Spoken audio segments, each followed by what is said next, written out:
He querido ser doctor, cantante. Enfermera de auxiliar, ¿no? Eso es lo que yo quería estudiar, pero lamentablemente no pude. Maestra de escuela quería ser. Me gusta verse bien. Yo juntaba a todas las niñitas de 5, 4 años y resulta que yo les hacía formar, les lavaba, les peinaba, sacaba todos los útiles de limpieza de mi casa y les enseñaba. Y la pizarra era el patio. Ainira no hana ne tapay nari no ko binari no kori hiocha menos songara menari. Ora hita danken ora mi estudio. Iro canta chari te katsite kireki. Apani riori kamaki. Te katsite educatina. Quería ser superhéroe, creo que también veterinaria por un tiempo. Y me acuerdo que quería ser cantante. Nada, no cante me policía. Quiero cantar chaniri hata que no nampiki ya itana te yo y piaje nahiri y ita que canta kakaroriniri. Feminismo. Feminismo. Feminismo. Bueno, no sé, creo que Junior y yo no vamos a tener mucho que decir en este programa. ¿Cómo que no? Claro que sí. Todos tenemos voz en este tema, porque lo que les afecta a las mujeres no es solo un problema nuestro, sino de toda la humanidad. ¿Cuál es el gran problema? La desigualdad de derechos, el machismo, el patriarcado. Son muchos problemas, amigo. Es una desigualdad histórica que felizmente hasta el día de hoy se han conquistado muchas cosas a favor de las mujeres. Ajá. ¿Y cómo se sienten ustedes, chicas, con este tema? ¿Qué sienten con respecto al feminismo? Bueno, es una pregunta muy compleja, pero creo que podría resumirlo en la lucha de miles de mujeres durante años por una sociedad donde sean tratadas justamente. Creo que es un acto de amor hacia nosotras mismas para recuperar el lugar que nos corresponde naturalmente, sin etiquetas impuestas por el patriarcado. Bueno, para mí está claro que el feminismo nace en respuesta justamente a eso. De acuerdo. Bueno, yo preguntaba porque muchos dicen, feminismo no, porque eso es una cosa para que las mujeres tengan ahora el poder que los hombres han tenido durante años, ahora pase a las mujeres, esto es una lucha, ¿no? Y es pasar de un sistema patriarcal a un sistema matriarcal, y qué sé yo, pero sabemos que ese no es verdaderamente el objetivo, ¿no? No, para nada. El feminismo busca una igualdad de derechos y de condiciones. Pero, ¿cómo lograr una igualdad si somos tan distintos? De la misma manera en que no todos los hombres son iguales, pero han tenido los mismos privilegios durante años. Claro, o sea, obviamente hay diferencias entre todos los seres humanos, pero el tema está en que esas diferencias no sean motivo para quitarle los derechos y la libertad a los otros. ¿Cuántas veces nos hemos visto afectados por el sistema patriarcal, tanto hombres como obviamente mujeres? Desde siempre. Creo que desde que tengo uso de razón no me siento 100% segura al salir sola a la calle y menos si es que es de noche. Sí, o sea, las mujeres vivimos constantemente en alerta. ¿Se imaginan lo que es eso? Vivir todo el tiempo con el miedo de que algo te pueda pasar, de que alguien atente contra tu vida, contra tu cuerpo. Claro, es algo que nosotros los hombres no experimentamos, ¿no? Desde niños nos dicen que nosotros somos el sexo fuerte, que debemos ser los protectores. O incluso que nosotros somos los que tenemos que dominar, ¿no? Los opresores, los agresores. Sí, y a las mujeres nos hacen creer que somos indefensas, somos las víctimas, siempre las víctimas. Y nada más falso que eso. Seguro las primeras feministas fueron las mujeres que por vivir fuera del sistema las acusaron de brujas y herejes. En el siglo XVIII la lucha fue tomando forma gracias a la participación de las mujeres en distintos acontecimientos sociales y culturales. Flora Tristán decía: la mujer es la proletaria del proletariado. Hasta el más oprimido de los hombres quiere oprimir a otro ser, su mujer. Después, la lucha de la mujer se hizo concreta en las sufragistas que buscaban el derecho al voto. En 1848, Elizabeth Cady Stanton realizó el primer congreso para reclamar los derechos civiles de las estadounidenses, lo que provocó que en 1920 se dé la enmienda 19 de la Constitución, reconociendo el derecho al voto sin discriminación de sexo. Para que nos demos una idea, el voto femenino en el Perú se dio recién el 7 de septiembre de 1955. Sí, varias peruanas vivas al día de hoy nacieron en un país sin derecho a voto. Las luchas modernas tienen como gritos más fuertes el fin de la violencia contra la mujer, la igualdad de oportunidades, el derecho a salud sexual y reproductiva y el fin del feminicidio. Hemos sufrido milenios de sometimientos y abusos, pero aún hay algunos que se atreven a decir que exageramos.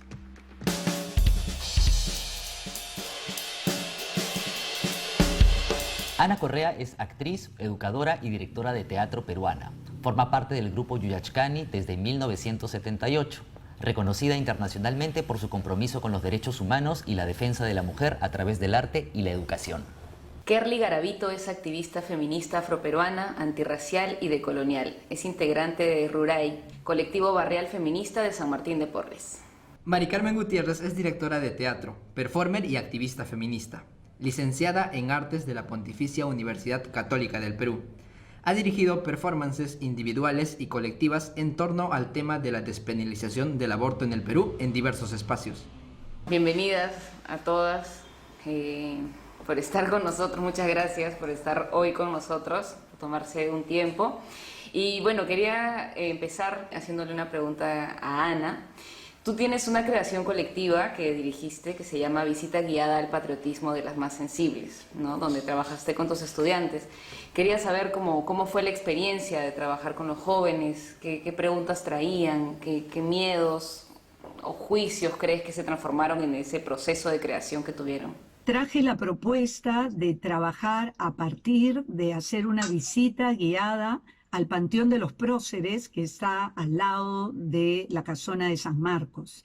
Entonces, algo que me llamó mucho la atención cuando la visité por primera vez es que de los 34 o 36 restos que hay, solamente había una mujer.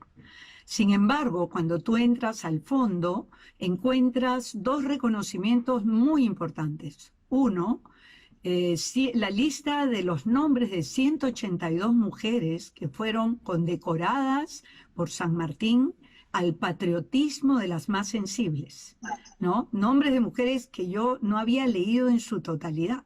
Y luego, frente a esa lista, en bronce, 92 nombres de mujeres de la Panaca, del linaje de Micaela Bastidas y Tupac Amaru, mujeres que fueron tomadas presas 2 años después de las muertes terribles, del exterminio terrible de la familia que lideró el levantamiento o uno de los levantamientos de América más importantes, ¿no? Y estas mujeres fueron obligadas a caminar a pie, con la misma ropa, descalzas, desde Cusco hasta el Castillo Real Felipe, ¿no? Entonces, con este material, la propuesta era, en primer lugar, llevar a todos los jóvenes, 16, a conocer el Panteón de los Próceres y pasar por esta experiencia.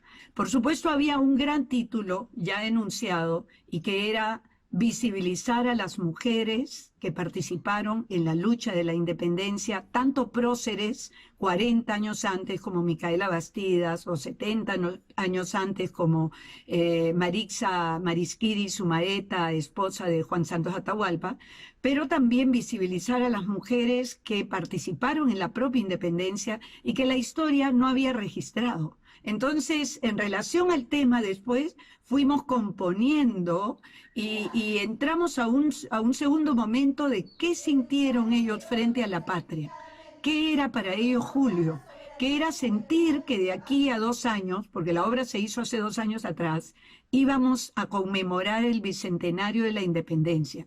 Y ahí ellos empiezan a compartir, ellas empiezan a compartir el no conocer más allá de 2 o 3 mujeres en la lucha. Fue un redescubrimiento en conjunto y creo que una gran transformación del inicio, de todas las preguntas que tuvieron al final, que está puesto en la obra, porque las cosas que ellos dicen al final de la obra es cómo sienten el país ahora, cómo sienten la patria, cómo sienten la presencia de la mujer y cómo han sido fortalecidas como mujeres y también los hombres que participaron al conocer todo este proceso histórico, al conocer a todas estas próceres, a estas mujeres que lucharon para que nosotros continuáramos la lucha y tuviéramos los derechos civiles que tenemos y que continuáramos con el esfuerzo por todo lo que nos falta, ¿no? Muchas gracias, Ana, por la mini clase de historia casi que nos has hecho. Y es verdad lo que dices, ¿no? Históricamente la mujer ha sido invisibilizada. y quería preguntarle a Mari Carmen, actualmente, ¿cuáles son los derechos por los que lucha la mujer? ¿O cuáles son los principales obstáculos, las principales imposibilidades que han hecho que esta lucha feminista haya resonado tanto en los últimos años? Yo creo que acá es importante retomar lo que decía Ana sobre el sistema y la violencia sistémica, ¿no? En el Perú, como en Latinoamérica y lamentablemente creo que en todo el mundo, rige, pero especialmente en el Perú, un sistema patriarcal, colonial, capitalista, que está construido principalmente sobre los cuerpos de las mujeres, ¿no? Y con mucha más violencia sobre los cuerpos de las mujeres indígenas, de las mujeres afro, de las mujeres trans. La maternidad es una obligación para las mujeres en el Perú, ¿no? Se nos dice desde todo sitio, principalmente desde las iglesias católicas y evangélicas que se han apoderado de los poderes fácticos y que desde ahí oprimen y presionan para que las mujeres no tengamos acceso a educación sexual de calidad, a uso de anticonceptivos y a un aborto legal, ¿no? Que es un derecho fundamental de las mujeres para poder ser dueñas de nuestros cuerpos, en primer lugar, y después ser dueñas de nuestras vidas, sobre todo en un país en el que las cifras de violencia contra la mujer y de violación sexual a menores de edad y de embarazos adolescentes es tan alta, ¿no? Tan groseramente alta. Es una pandemia que ha existido antes de esta, ¿no? Sí, completamente de acuerdo con lo que dices y sí me gustaría resaltar esto que has dicho de la educación como un medio de cambio de este sistema patriarcal, ¿no? Que realmente desde la educación se puede generar un cambio también, ¿no? Y que es muy importante todas las luchas que se han ido dando. Me gustaría también preguntarte, Kerly, ¿qué tan posible es que sigamos conquistando nuestros derechos, ¿no? No sé si es que te imaginas un Perú libre de machismo, libre de racismo, de desigualdades, o te parece un sueño un poco imposible, algo completamente inalcanzable. Creo que el cambio social, la transformación social, no es algo que sucede de la nada, sino que primero tiene que suceder en nosotros y luego esto contagia, ¿no? Esto se vuelve colectivo, este cambio se vuelve en relación con los demás, porque si estamos en la lucha de la transformación social, de la justicia social, es porque creemos en los cambios.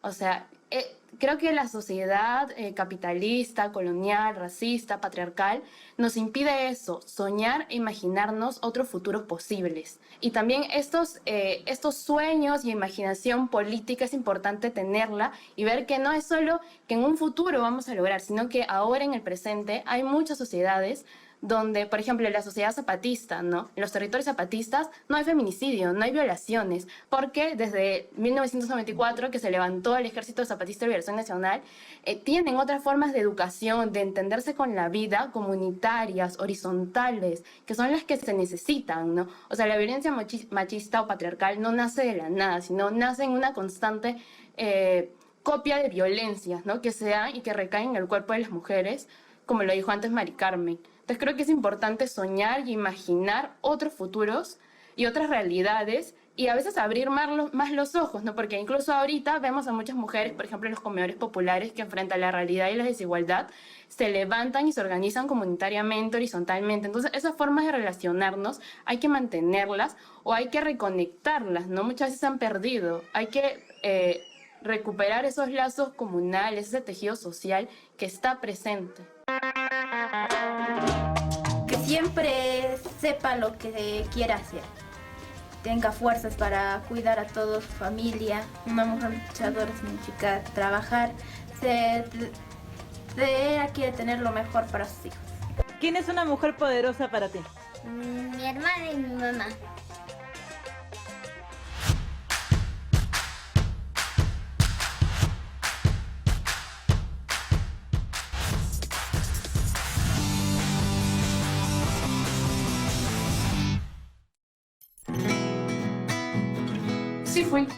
Sí fui a la universidad. No tuve esa oportunidad de ir a la universidad. no pude terminar, apenas tengo primaria completa, nada más, y de ahí ya no terminé mi estudio, no ejercí. Te enojate, y no entiendo habita nari colegio, y lo aparo ni no habita cari, y lo universidad te no queda ver final te casta pajikire. Sí, estoy entre ingeniería de minas y ingeniería de sistemas. No ya hiro comer en esta cota que nadie ari no viaje. No ataje, no shitoria.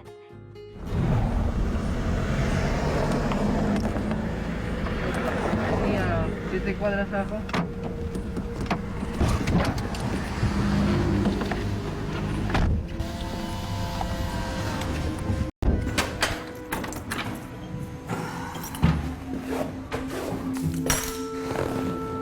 Amigo, ya llegué a mi casa. Tú cuando llegues a la tuya avísame, por favor. Al final, ¿qué taxi tomaste?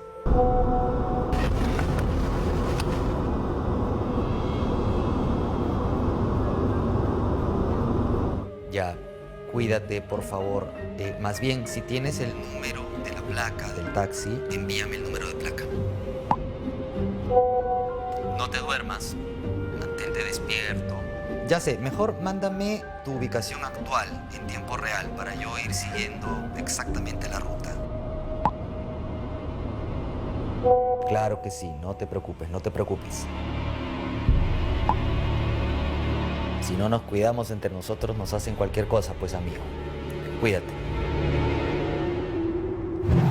Bueno, típica situación que tenemos que sufrir las mujeres, ¿no? ¿Y qué tal, chicos? ¿Cómo se sintieron estando en nuestros zapatos? Horrible. No, yo por ejemplo nunca he tenido que sufrir ese miedo de que me pase algo simplemente por el hecho de ser hombre, ¿no? Sí he tenido miedo muchas veces porque le pase algo a una de mis hermanas o a mis amigas o alguna pareja, etcétera, ¿no? Y es terrible sentir esa vulnerabilidad tan fuerte. Claro, yo no sé cómo reaccionaría en verdad si algo le llegase a pasar a alguna mujer cercana a mí, a una amiga o a una familiar. Ahora también me pongo a pensar que a eso tenemos que llegar, ¿no? A ponernos a pensar que qué le pasa si le sucede algo a mi hermana, a mi amiga, a mi mamá, etcétera, ¿no? Pero en realidad nos debería preocupar que le pase algo a cualquier mujer, ¿no? Porque son seres humanos, deberían preocuparnos todos los seres humanos y tener empatía, no solamente, oye, ¿qué? ¿No tienes hermana? ¿No tienes no sé qué? O sea, son personas, ¿no? Es que, o sea, así de fuerte es el machismo, ¿no? Y todo lo que el sistema también ha permitido, y no solo desde la violencia, sino desde todos los estereotipos que la perpetúan también. Sí, yo les quería contar algo que me pasó hace unos años, cuando estaba en una combi y vino un señor con habilidades diferentes, se sentó al costado mío y me comenzó a hablar, me preguntó cómo me llamaba, ¿no? Y yo como que lo entendía con dificultad, y después de una realmente corta conversación me comenzó a agarrar la mano, me comenzó a besar las manos y yo intentaba quitarle mis manos y le decía que no, y él insistía besándome las manos y me decía que yo le bese las manos. Me comenzó a agarrar la pierna, la cara, y yo solo atiné a hacerle señas a la cobradora y ella se reía de la situación, y más o menos media hora después me armé de valor y me bajé en un paradero, porque para esto yo estaba sentada en el asiento de adentro, entonces no era fácil zafarse de esa situación. Y después de años en redes sociales vi que lo estaban denunciando, y resulta que esta persona se hacía pasar por alguien con habilidades diferentes para aprovecharse y acosar a mujeres, y obviamente habían historias muchísimo peores. Sí. Pucha, en verdad, qué pena que te haya pasado eso, Vanessa. En verdad, muchas mujeres pasamos por cosas así varias veces en varios momentos de nuestra vida. Y en verdad, lo que me parece más terrible es que exista esa inseguridad de no poder denunciar a la persona, ¿no? Porque sabes que si lo haces puede ser que no pase nada, ¿no? El tipo puede seguir suelto. Sí, y sigue suelto a pesar de toda la bulla que se hizo. Además porque socialmente muchas veces ese comportamiento ha sido celebrado, ¿no? celebramos ese tipo de cosas, como, ja, que vivo, cómo engañó a todas y sacó provecho, ¿no? Y ese tipo de pensamiento es el que tenemos que eliminar. Sí, porque no es ni una broma ni un chiste, es acoso. La incomodidad y el desagradable rato que pueden haber pasado chicas que, al igual que Vane, sufrieron la bromita de este tipo. Sí, si no nos tomamos en serio este tipo de cosas, si no nos ponemos radicales, estas cosas van a seguir sucediendo y hay muchísima gente que piensa que nos estamos yendo al extremo y que estamos exagerando. O sea, los que dicen como que por qué no lo tomamos como un piropo, como es un juego, que alguien te mire o que te diga cosas en la calle, pero ¿saben por qué es? Porque a la fecha, 7 de cada 10 mujeres sufren de acoso en espacios públicos en el Perú. Y ya si hablamos solamente de Lima, son 9 de cada 10 mujeres que han sido víctimas de hostigamiento sexual. O sea, ¿se dan cuenta?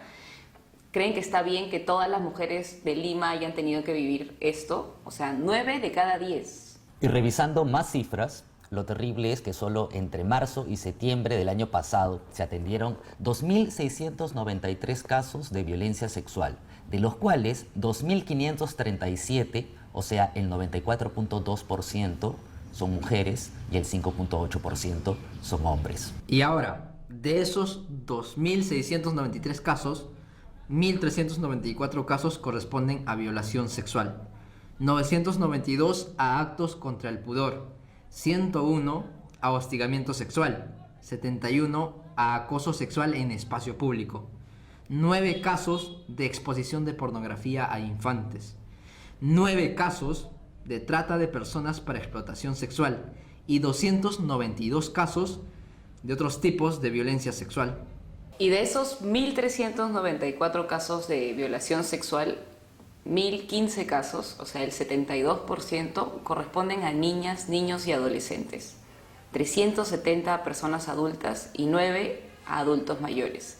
Todo solo en los 7 meses del año 2020. O sea, pongámonos a pensar en todos los casos que han habido años atrás y en todos los que nunca son denunciados. 1.394 violaciones en 7 meses. Eso quiere decir que por día hay 7 violaciones y de esas 7 violaciones, 5 son a menores de edad.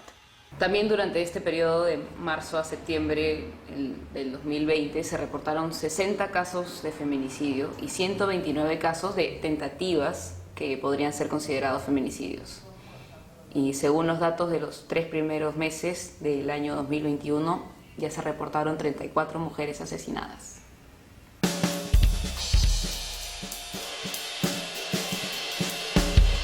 Continuamos con esta interesante conversación y Ana, te quería preguntar sobre... Sabemos el poder que tiene el arte y la cultura en nuestra vida, ¿no? ¿Cómo crees tú que a través de las artes escénicas se pueden establecer puentes entre posiciones tan polarizadas y polémicas como, por ejemplo, el aborto legal en nuestro país? Yo creo que el tema del aborto es un tema muy delicado. El último trabajo que yo he dirigido ha sido a una actriz joven argentina que justamente quedó embarazada con el enamorado en el colegio y los padres deciden que ella pierda al bebé en un lugar que no había condiciones para hacerlo y ella queda con un trauma, queda con una herida fuertísima. O sea, estamos hablando de cómo se puede destrozar una vida. Son traumas y momentos terribles que ocurren, porque creo que ninguna mujer vamos a buscar abortar, ninguna. O sea, acá la lucha se está dando porque tú puedas decidir sobre tu cuerpo, pero también que puedas evitar este tipo de situaciones con una formación, con una educación que te dé elementos para saber cuidarte, para manejar una relación, ¿no? Y que si sucede una violación, podamos tener la autorización de hacerlo en sitios donde haya seguridad, ¿no? Donde haya respeto al cuerpo. Entonces yo sí creo que el arte es un espacio muy importante para visibilizar, para sensibilizar, para plantear el diálogo de temas que son bien difíciles, ¿no? Y entonces también las técnicas del arte pueden contribuir a caminar a reconciliarte con tu cuerpo, a cerrar círculos de dolor, y creo que también el arte construye por ese lado, y que las mujeres tenemos también, las mujeres artistas, estamos utilizando estas herramientas en este camino, ¿no? Muchas gracias, Ana, absolutamente de acuerdo. Y yo quisiera preguntar, si es que estamos de acuerdo en que el feminismo busca igualdad de oportunidades, igualdad de derechos, que la mujer sea libre con su cuerpo, ¿por qué es que tiene tanta resistencia? No, quisiera preguntarle a Kerly, ¿por qué tanta gente se resiste al feminismo? ¿Por qué no aceptarlo, abrazarlo? ¿Y cuál podría ser una manera viable, por ejemplo, de reducir o eliminar completamente los feminicidios, ¿no? ¿Por qué tanta gente se resiste a esto? Pero también para entender el feminicidio es importante entender que esto no se da como solo por el género, no solo por ser mujer y ya, como si esto fuera una guerra entre hombres y mujeres, y no es así, ¿no? Nos compete a toda la sociedad entera revisar por qué factores estructurales se genera esta violencia, se genera el feminicidio. ¿Quiénes son la mayoría de mujeres asesinadas? Son mujeres vulnerables, ¿no? Vulnerabilizadas, migrantes, racializadas, empobrecidas, que no tienen otros recursos para poder salir de ese ciclo de violencia, pero que además, ¿quiénes son los hombres que asesinan, no? ¿Qué estructura genera ahí esa inseguridad también dentro de los hombres? Porque las violaciones y el feminicidio es un tema más que nada de poder, ¿no? La violación no es un tema sexual, no es un tema del poder sobre el cuerpo de las mujeres y esta falta de poder en los hombres. No decimos hombres, no, como si no fuera una lucha que nos compete a la sociedad entera, a hombres y a mujeres. Necesitamos un cambio, pero en sociedad, porque si esto no sea así, no va a cambiar nada. Vamos a seguir reproduciendo lo mismo. O bueno, de mujeres también que siguen una imagen heteronormativa, ¿no? Y no se incluye a las comunidades LGTBI, a las mujeres trans, ¿no? Y hay un montón de temas también, y creo que es porque son tantas luchas, ¿no? Que es bien difícil también como integrar todas estas cosas al mismo tiempo, porque son muchos pasos que hay que ir dando para poder lograr nuestros objetivos. Justo sobre lo que decían el tema del aborto seguro, legal, que es una de las luchas que estamos teniendo, digamos, en estos precisos momentos. ¿Qué cosa, Mari Carmen, piensas que tiene que entender la gente que todavía no entiende cómo funciona esto o por qué debería ser legal, ¿no? ¿Qué cosa debería escuchar esa gente quizás para poder recibir esto sin satanizaciones o sin tanto rechazo al tema, ¿no? Sí, yo creo que el aborto tiene que ser legal, seguro y gratuito, porque es una práctica que ocurre todos los días, por la que pasan muchísimas mujeres en el Perú, de manera clandestina y en terribles condiciones. Sí son pobres, pero es un problema de salud pública, en primer lugar. Y en segundo lugar, que no es tan segundo, es más bien primero, creo, es que es una decisión absolutamente personal, ¿no? Y que acá nadie tiene por qué decirle a una mujer qué es lo que tiene que hacer con su cuerpo y con su vida. Y mucho se nos ha dicho que un aborto marca tu vida para siempre, pero una maternidad no deseada la marca doblemente para siempre, no solamente para ti, sino para el hijo, hija, hije que vayas a tener, ¿no? Entonces, yo creo que hay que entender eso, dejar de lado las ideologías políticas, religiosas o de cualquier otra índole y simplemente pensar que la persona a quien le toca decidir, como ponerse un poco en los zapatos de las mujeres, ¿no? Esa es a esa persona en cuyo cuerpo estarán todas las consecuencias de esa decisión, ¿no? Y creo que hay que entender también que en el Perú tenemos cifras de violencia contra las mujeres y contra menores de edad tan altas que es una condena para las mujeres prohibir el aborto, ¿no? Porque cada día al menos 5 menores de edad quedan embarazadas en el Perú. Y luego forzar a esas menores de edad a ser madres es absolutamente irresponsable por parte del Estado, ¿no? Lo que el Estado tiene que hacer es garantizar que las mujeres podamos vivir la vida que nosotras decidimos vivir.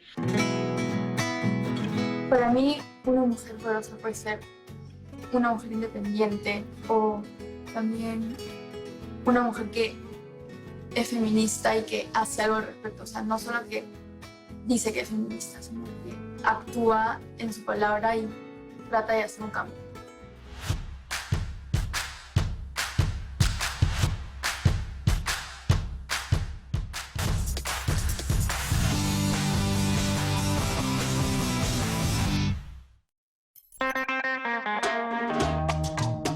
Los hombres nomás tienen que estudiar, tienen que hacer algo, las mujeres no. Solamente para que tengan marido. Y decían antes, pues por eso no. En cambio ahora ya hay igualdad para todos, ¿no? Hombres y mujeres. Hoy en día hay muchas oportunidades. Hay institutos superiores particulares, estatales, universidades particulares, hay estudios virtuales, ¿no? Que ofrecen incluso otros países. Entonces es cuestión de, creo que yo, decisión de los jóvenes de ahora. Bueno, ahora tienen facilidades para ellos, para que puedan estudiar. Nari no canta abish motor e bancaro peka canta charika te nari ora hita dan que mate na ora hita no ninta koterohi abisa ya tiro e bancaro peka ironti ani tanaka esa tiro hakari ko haite ero unitana hisi unitana hirosi colegio irori por estudiar. Sean fuertes en todas las decisiones que tomen, que no se rindan nunca. Yo viendo a mi mamá que siempre lucha por nosotros, pero ella no tiene quien nos ayude, quien le ayude, que nos cuide. Ella lucha para poder, que tener lo mejor. En algún futuro, ojalá cercano, a mí me gustaría poder salir a la calle sin tener que preocuparme por ir al baño con mis amigas o para que no pase nada, o cuidar qué me va a poner, o si mi short es suficientemente largo, o tener que siempre estar acompañada en las noches, o esas cosas. No coi sinane, que camecha te ero y ante tirochi, que ta camecha nampichiki. Así que no olvidemos que si podemos votar, recibir y dar información sobre el control de la fertilidad sin ir a la cárcel por ello, es gracias a una feminista. Si eres médico, abogada o jueza, si practicas un deporte profesional, si inicias un negocio y puedes obtener un préstamo usando solo tu nombre, es gracias a mujeres feministas que conquistaron nuestros derechos. ¿Se imaginan cómo serían las cosas para nosotras sin las mujeres alzando la voz? No quiero ni pensarlo, y eso que hay muchísimo por hacer. Un montón, pero no, tampoco podemos negar que en los últimos años las cosas han ido cambiando, ¿no? Y por suerte para todas y todos, porque el rol de la mujer en la vida política, económica, social ha sido trascendental para el desarrollo y el progreso de la sociedad entera. Mujeres como María Jesús Alvarado Rivera, una de las primeras peruanas en plantear igualdad de derechos con su conferencia El feminismo en el año 1911. Y pueden creer que recién en 1931 se debatió en el Congreso el sufragio femenino, y solo se discutía el voto femenino además en elecciones municipales. 1931, recién hace 90 años. Fuimos uno de los últimos países en ser parte de este cambio que ya era tendencia. El sufragio femenino se había aprobado en Asia, en Europa y también en varios países de la región, como por ejemplo Brasil, México, Venezuela, Argentina, Uruguay, Colombia, Ecuador, Bolivia y Panamá. Sí, pero recién en 1955 el Congreso ya reformó la Constitución y le otorgó la ciudadanía a las mujeres que sean mayores de edad, que supiesen leer y escribir, ¿no?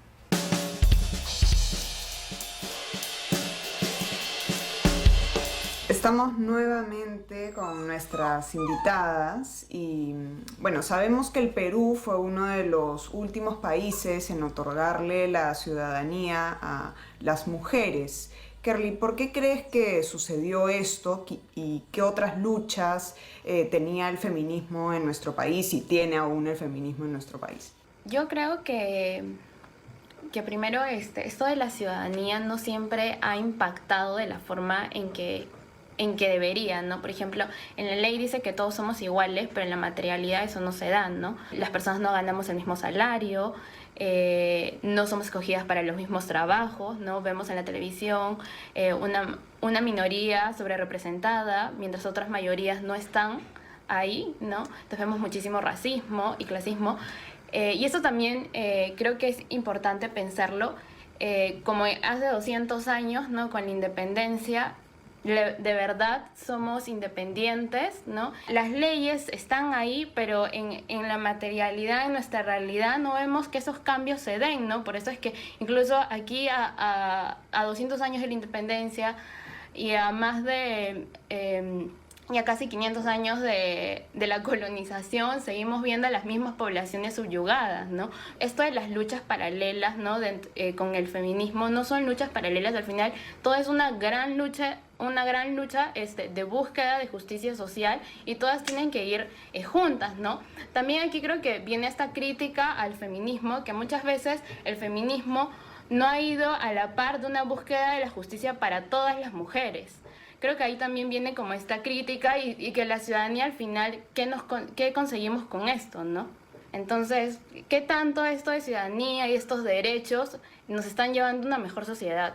Ese tema también es bien complicado, ¿no? Pero quizás algunos de los logros que han habido es todo esto que ha salido, a lo que llaman ideología de género, ¿no? Y afirma también que, o sea, el feminismo busca borrar características naturales y biológicas, ¿no? O imponer unas ideas en los seres humanos.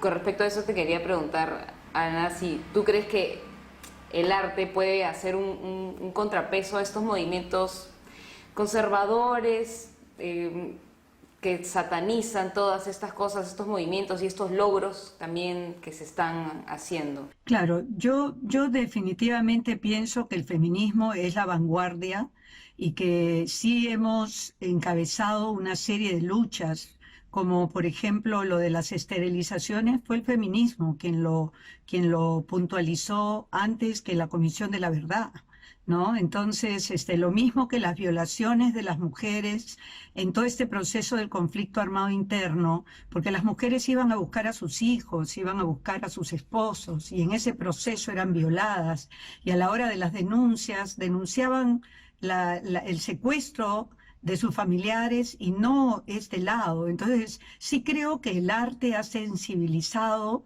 para saber la verdad. Yo creo que el arte ha buscado llegar al inconsciente del espectador en los momentos más difíciles de peor represión. Estoy hablando ya desde Yuyashkani, 50 años de teatro. Nosotros tuvimos que afinar nuestro discurso.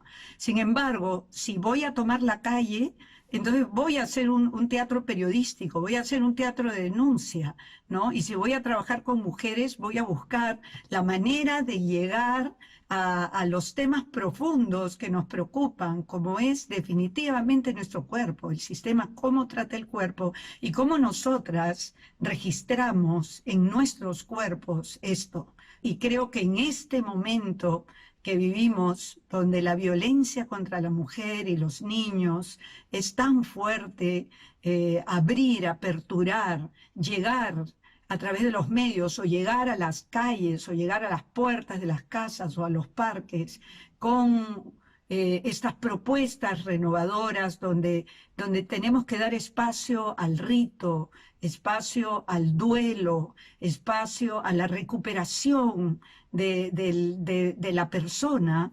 El arte cumple un papel muy importante. Visita guiada al patriotismo de las más sensibles es el nombre de la creación colectiva dirigida por Ana Correa. En esta acción escénica vemos el encuentro entre estudiantes de secundaria con un grupo de jóvenes universitarios en una visita guiada al Museo Panteón de los Próceres. Las preguntas sobre cómo nos contaron la historia nos harán descubrir y valorar a las mujeres que se rebelaron, que fueron a la búsqueda de secretos, que dieron información, que ayudaron con dinero y bienes, que combatieron en la retaguardia y en los frentes de batalla, y que dieron su vida por la causa libertaria. En esta visita guiada conocemos historias como la de Manuelita Sáenz, Micaela Bastidas, Juana de Dios Manrique, Martina Márquez Sumaeta, entre otras. Una mujer poderosa es que luchan día a día, todas las cosas que vienen obstáculos afrontan.